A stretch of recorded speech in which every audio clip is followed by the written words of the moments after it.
This is the Israeli checkpoint, the checkpoint for Israelis, in which you're not really checked.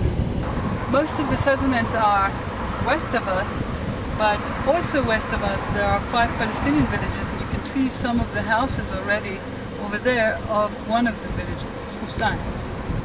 So the wall is actually disconnecting them from the main city of Beit Lechem, which is east of us and east of the fence.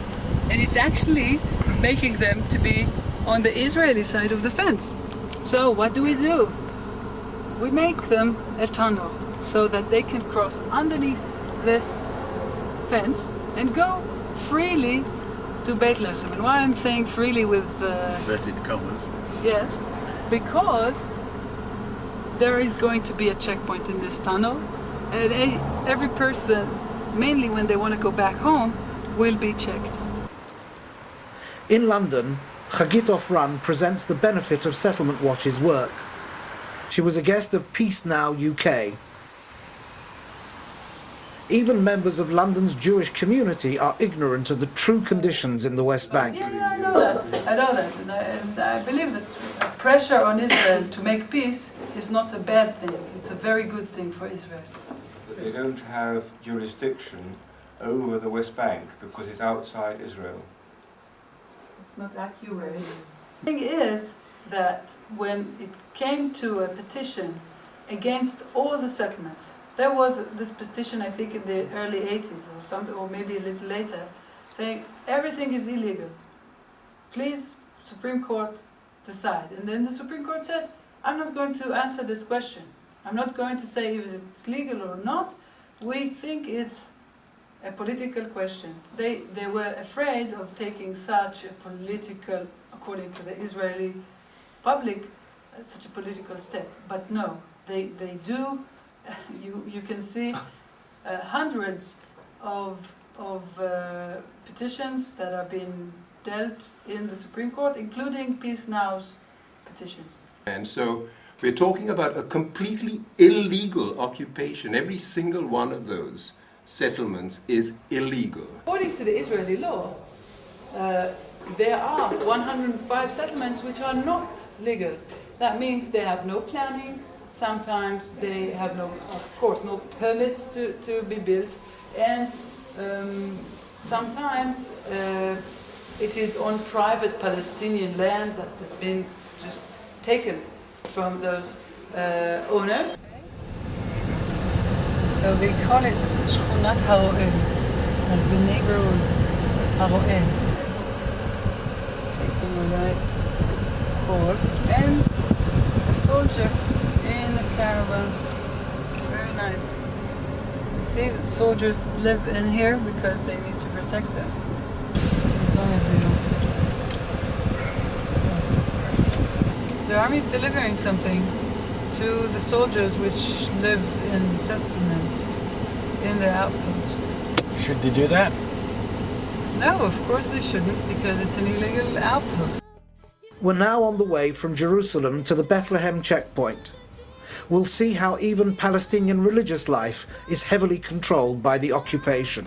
Now we're heading to the checkpoint, because today is Friday and it's Ramadan, so officially there should be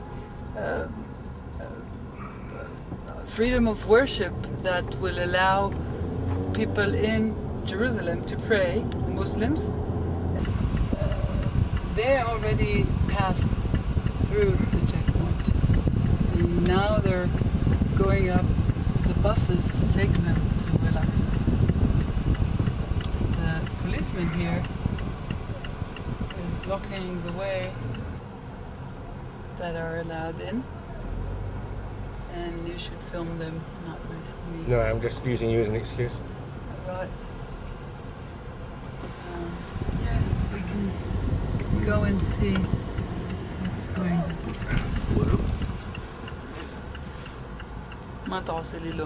Hagit says, מה קרה? "What are you telling me no for?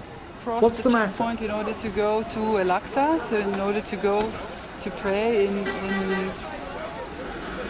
the mosque in Jerusalem, and as you can see, Most of them are over 50 because this is the laws. Only over 50 people are allowed. Or you should apply for a permit. Passed through the main checkpoint, which is inside this building, in which you have all the magnets, all the security to go through, like in an airport, but bigger or stronger. And I think now they opened the side door over there and they check the people lighter. So I want to go and see how they do that. Israeli soldiers stopped the filming at gunpoint. Hagit was taken away for questioning. 30 minutes later, she was released. We filmed the checkpoint from a different position next to the infamous wall around Bethlehem. Near the checkpoint is the site of the tomb of biblical matriarch Rachel, used as an excuse to extend the security wall for Jewish worship. And just at the end of this corridor, there is the Rachel tomb. So this is how we annexed one house, more or less, actually it's 4 houses, around inside Bethlehem, and we made a road and a fence, and now everybody's happy. You can go freely. If you want to visit Rachel tomb, you just need to take an Hagit bus and you're in freely. This is crazy. This is really, really crazy.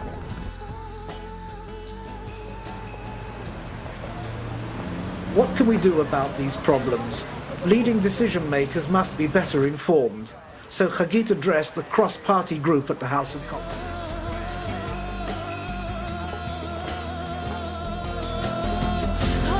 In the committee room, Hagit addressed both members of Parliament and leading members of the House of Lords. I feel very excited about being in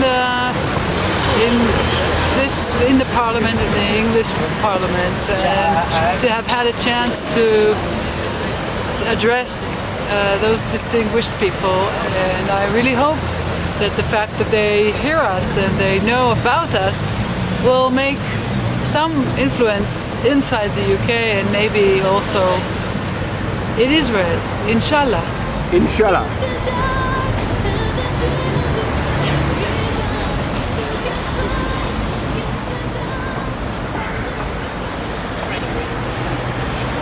Day after day, you know, you're seeing all these problems for the Palestinians, hypocrisy, etc. What do you feel about it all? It makes me very sad because I feel I'm sort of responsible as part of the Israeli state. I'm Israeli. However, I also feel that by doing what I'm doing, I'm fighting against it. So like all the society around me is with occupation and I'm fighting against it. So I'm not part of the occupation.